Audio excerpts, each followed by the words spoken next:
अस्सलाम वालेकुम।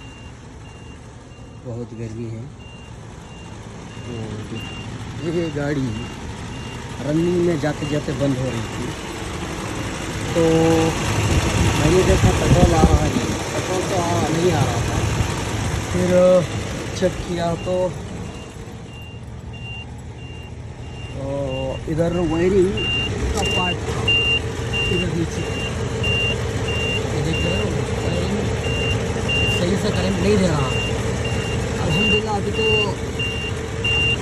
आधा घंटा से ऊपर हो गया, अल्हम्दुलिल्लाह बंद नहीं हो रही, सही लग रहा है। इंशाल्लाह सही होगा, इंशाल्लाह सही हो जाएगा।